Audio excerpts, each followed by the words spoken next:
वैभव गहलोत को ईडी ने समन दिया है। फेमा मामले में ईडी ने वैभव गहलोत को समन भेजा है। वैभव गहलोत को पूछताछ के लिए समन भेजा गया है और अब इस मामले को लेकर वैभव गहलोत से भी पूछताछ की जाएगी। तो लगातार पहले ही ईडी की ओर से जो जांच की जा रही थी डोटासरा के आवास पर और विधायक ओम प्रकाश हुड्डा के आवास पर, उसे लेकर कांग्रेस हमलावर थी। बयान तो अभी से सामने आने लग गए, लेकिन इन सब के बीच एक और बड़ी खबर सामने आ रही है। लगातार राजस्थान में ईडी की ओर से ताबड़तोड़ कार्रवाई जारी है और इस बीच बड़ी खबर आपको बताते चले, जयपुर से बड़ी खबर है। मुख्यमंत्री अशोक गहलोत के बेटे वैभव गहलोत को ईडी ने समन भेज दिया है। फेमा मामले को लेकर अब ईडी वैभव गहलोत से पूछताछ करेगी। पूछताछ के लिए समन भेजा गया है और अब देखना होगा कि किस तरीके से राजस्थान में सियासी पारा और ज्यादा बढ़ता है, क्योंकि लगातार कांग्रेस ये आरोप लगा रही है क्योंकि अब चुनाव में बेहद कम वक्त रह गया है। ऐसे में लोगों को भटकाने के लिए, उनके ध्यान को भटकाने के लिए जांच एजेंसियों का दुरुपयोग कर रही है केंद्र सरकार। तो बड़ी खबर आपको बता रहे हैं, वैभव गहलोत को भी ईडी ने समन भेज दिया है फेमा मामले को लेकर। अब वैभव गहलोत से ईडी की टीम पूछताछ करेगी। जयपुर से ये बड़ी खबर इस वक्त की आपको बता रहे हैं। मुख्यमंत्री अशोक गहलोत के बेटे हैं वैभव गहलोत, जिनसे अब ईडी की टीम पूछताछ करेगी।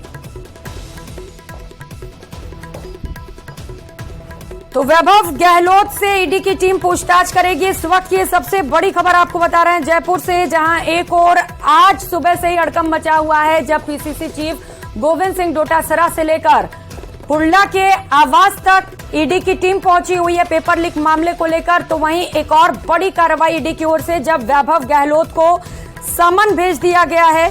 फेमा मामले को लेकर वैभव गहलोत से पूछताछ की जाएगी।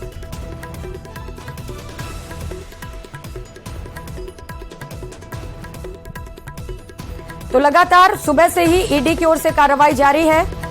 कई जगहों पर छापेमार कार्रवाई की जा रही है। 11 ठिकाने ऐसे जहां पर ईडी की टीम पहुंची हुई है। तो वहीं इन सब के बीच वैभव गहलोत से भी पूछताछ की जाएगी। मुख्यमंत्री अशोक गहलोत के बेटे हैं वैभव गहलोत, जिन्हें समन भेजा गया है ईडी की ओर से। तो foreign exchange management act FEMA case में समन भेजकर पूछताछ के लिए वैभव गहलोत को बुलाया गया है। इस मामले पर कहा जा रहा है कि कई घंटों की पूछताछ की जा सकती है ईडी की ओर से।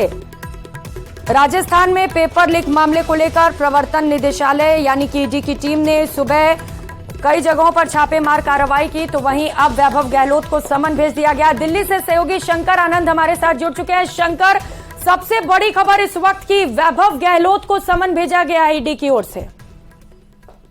निश्चित तौर पर देखिए, इस वक्त की एक बड़ी खबर कही जा सकती है। जिस तरह से ईडी के हमारे सूत्र बता रहे हैं कि वैभव गहलोत को पिछले कुछ दिनों पहले एक पूछताछ का समन भेजा गया है और पूछताछ की हालांकि तारीख अभी कितने तारीख को मुकर्रर की गई है इसके बारे में औपचारिक तौर पर कोई भी जानकारी नहीं दी गई है। लेकिन वैभव गहलोत के खिलाफ पिछले कुछ दिनों से लगातार कुछ मामलों में तफ्तीश की जा रही थी। हालांकि जो समन भेजा गया पूछताछ का वो फेमा के तहत भेजा गया है। ये मामला मनी लॉन्ड्रिंग का नहीं है। ये जो दो तरह के समन जो है मामले तौर पे भेजे जाते हैं, पहला होता है या तो मनी लॉन्ड्रिंग के तहत मामला होता है या होता है फेमा के तहत। तो फेमा के तहत अगर आगे बात करें तो ये इस मामले में एक पूछताछ का समन भेजा गया है और जिस तरह से बकायदा अगर इस जो समन की बात करें, हालांकि उस एक डॉक्यूमेंट भी एक समन का कॉपी जो है वो वायरल हुआ है, लेकिन उसमें कहीं भी तारीख के बारे में जिक्र नहीं किया गया है। तो यहाँ पे देखना लाजमी होगा कि क्या ये जो तारीख है वो तारीख कितने तारीख की है। इस मामले में जांच एजेंसी के द्वारा हो सकता है कि थोड़ी देर के बाद औपचारिक तौर पर बयान दिया जा सकता है। लेकिन वैभव गहलोत की अगर बात करें तो वैभव गहलोत पहले भी जांच एजेंसी के रडार पर रहे हैं। कई मामलों पर उनके खिलाफ जो शिकायतें जो हैं वो आई थी और पहले भी जो वैभव गहलोत को जांच एजेंसी के द्वारा बुलाया गया था। अगर इसी अगर कुछ मामलों की बात करें तो पहले ही एक शिकायत भी राजस्थान के बीजेपी के जो नेता जो हैं उनके द्वारा भेजा गया, दर्ज करवाया गया था और किरोड़ी लाल मीणा के द्वारा अवैध भूमि प्रवर्तन, अवैध निर्माण, कारागाह भूमि और सिंचाई विभाग से जुड़े हुए मामलों पर भी जो अतिक्रमण का आरोप लगाते हुए ईडी से इस मामले की जांच की गई थी। तो हाल में भी कई जो शिकायतें जो हैं ईडी मुख्यालय में भेजा गया था। लेकिन जिस समय की हम लोग बातचीत कर रहे हैं जो वैभव गहलोत भेजा गया है, वो सम्मन भेजने के बाद उसे दिल्ली स्थित ईडी मुख्यालय में बुलाया गया है। तो देखिए यहाँ पे दो मामले जो हैं जिसका मैं जिक्र करना चाहूंगा कि दिल्ली स्थित जोन 1 एक अलग से एक जोन नहीं यहाँ पे बना हुआ है, उसी के तहत बकायदा उस जोन में पूछताछ के लिए बुलाया गया है। और जो केस है, ये केस दिल्ली मुख्यालय में स्थित जोन 1 में यहाँ पे केस रजिस्टर किया गया है। तो एक तरह से कहा जा सकता है कि जो हाईली सेंसिटिव केस होता है वो HIU 1 में वहां पे दर्ज किया जाता है। तो एक तरह से कहा जा सकता है कि वैभव गहलोत से जुड़े मामले में पिछले कुछ दिनों पहले लगातार जो तमाम जो जिस तरह इनपुट मिले थे और खास तौर पर फेमा बिल्कुल शंकर, तो वैभव गहलोत को विदेशी मुद्रा प्रबंधन अधिनियम में कथित अनियमितताओं के मामले को लेकर समन भेजा गया और अब ईडी की टीम वैभव गहलोत से भी पूछताछ करेगी। बहुत शुक्रिया आपका तमाम जानकारियों के लिए। तो दो बड़ी कार्रवाई ईडी की ओर से, एक और जहां ईडी की team PCC chief Govind Singh Dotasra के यहां मौजूद है, तो वहीं हाल ही में कांग्रेस में शामिल हुए विधायक ओम प्रकाश हुड्डा के यहां भी पहुंचे। कुल 11 ठिकाने जहां पर ईडी की टीम इस वक्त मौजूद है। तो साथ ही साथ लगातार ये कार्रवाई जारी। और इस बीच ये बड़ी खबर भी आपको बताते चले कि मुख्यमंत्री अशोक गहलोत के बेटे वैभव गहलोत को भी समन भेजकर, नोटिस देकर जवाब पूछताछ के लिए बुलाया गया है। तो पेपर लीक कांड से जुड़ी लगातार ये बड़ी खबर आपको बता रहे हैं। गोविंद सिंह डोटासरा के घर पर ईडी की टीम मौजूद है। सीकर जहां पर उनका निजी आवास है, वहां पर इस वक्त ईडी की टीम पहुंची हुई है। साथ ही साथ जयपुर जहां पर डोटासरा का सरकारी आवास है, वहां पर भी ईडी की टीम पहुंची हुई है। तो वहीं विधायक ओम प्रकाश हुड्डा के आवास पर भी ईडी की टीम मौजूद है। 2 घंटे से ज्यादा का वक्त बीत चुका है। तस्वीरें लगातार आपको दिखा रही है सरकारी आवास डोटासरा का, जहां पर इस वक्त ईडी की टीम मौजूद है। तकरीबन 3 से 4 गाड़ियों में ईडी के कई अधिकारी आवास पर पहुंचे हुए हैं। पेपर लीक मामले को लेकर गहनता से जांच की जा रही है। तो बताते चले कि जब प्रधानमंत्री नरेंद्र मोदी राजस्थान आए थे तो उन्होंने ये वादा किया था, गारंटी दी थी कि जितने भी पेपर लीक के आरोपी हैं उन्हें बख्शा नहीं जाएगा, सभी पर कार्रवाई की जाएगी। और लगातार पिछले 2 महीने से ईडी की ओर से ये कार्रवाई देखने को मिल रही है, जब पेपर लीक मामले को लेकर ईडी कड़ी से कड़ी जोड़ते हुए आगे की ओर बढ़ रही है और कई सबूत भी इकट्ठा किए गए हैं। ईडी की ओर से आरोपियों से पूछताछ भी की गई है और आज की जो कार्रवाई है वो अब काफी ज्यादा बड़ी मानी जा रही है। बड़ी इसी लिहाज से क्योंकि 2 बड़े नेताओं के यहाँ ईडी की रेड पड़ी है और शायद इतिहास में पहली बार है जब चुनाव से ठीक पहले कांग्रेस के प्रदेश अध्यक्ष के घर पर रेड पड़ी है। पीसीसी चीफ डोटासरा एक बड़ा नाम, एक बड़ा नेता, जिनके घर पर इस वक्त ईडी की टीम पहुंची हुई है। साथ ही साथ विधायक ओम प्रकाश हुड्डा हालांकि निर्दलीय विधायक हैं, लेकिन हाल ही में उन्होंने कांग्रेस का दामन थाम लिया है। निश्चित तौर पर अब इसे लेकर कांग्रेस हमलावर होने वाली है, क्योंकि इससे पहले अगर आपको याद हो तो जब सोनिया गांधी राहुल गांधी से पूछताछ की जा रही थी तो उस दौरान भी कांग्रेस ने प्रदर्शन किया था और इस कार्रवाई को गलत बताया गया था। और एक बार फिर से जब नेताओं के घर ईडी की टीम पहुंची है तो इस कार्रवाई को भी गलत बताया जा रहा है और केंद्रीय जांच एजेंसियों के दुरुपयोग के भी आरोप कांग्रेस की ओर से लगाए जा रहे हैं। तो डोटासरा ने इसे लेकर ट्वीट किया है।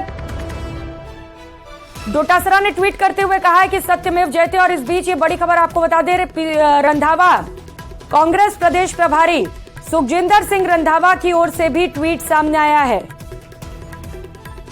तो कांग्रेस की वापसी सुनिश्चित देखते हुए बीजेपी की ओर से ये रणनीति बनाई गई। ये बयान ट्वीट करते हुए रंधावा ने लिखा है कि कांग्रेस की वापसी सुनिश्चित देखते हुए बीजेपी ने ईडी की यह कार्रवाई की है। तो अपने एक्स हैंडल के जरिए रंधावा की ओर से ये ट्वीट सामने आया है जो आपको इस वक्त बता रहे हैं। बड़ी खबर, अब राजस्थान में ईडी के चेहरे पर चुनाव होंगे, ये आरोप कांग्रेस की ओर से लगाए जा रहे हैं। अब प्रदेश में बीजेपी के पास न तो कोई नेता है न ही कोई नेतृत्व बचा है। तो ये आरोप अब कांग्रेस की ओर से लगाए जा रहे हैं कि बीजेपी के पास कोई स्थानीय नेता नहीं बचा है, कोई नेतृत्व नहीं बचा है, जिसके चलते अब ईडी के चेहरे पर बीजेपी चुनाव लड़ना चाहती है। ईडी को आगे करते हुए बीजेपी अब जीत हासिल करना चाहती है। कांग्रेस का दावा है कि इस बार कांग्रेस की सत्ता में रिपीटेशन होने वाली है, दोबारा से सत्ता में कांग्रेस की सरकार बनने वाली है और इसी को लेकर बीजेपी बौखलाई हुई है, जिसके चलते ईडी की ओर से यह कार्रवाई की गई है। इससे पहले हमने आपको जिलाध्यक्ष को भी सुनाया जब वो भी कह रही थी कि अब हम इसे लेकर रणनीति बनाएंगे और इस बार वो चुप नहीं बैठने वाले हैं। तो वहीं कांग्रेस के प्रवक्ता आरसी चौधरी को भी आपने सुना जब उन्होंने ये आरोप लगाए कि बीजेपी शासित जो राज्य होते हैं वहां पर ईडी की टीम नहीं जाती है, सिर्फ उन्हीं जगहों पर जाती है जहां पर कांग्रेस का राज हो और जहां पर चुनाव आने वाले हों। लगातार कांग्रेस की ओर से ये आरोप लगाए जाते रहे हैं। ये ट्वीट देखिए, आपको दिखा रहे हैं।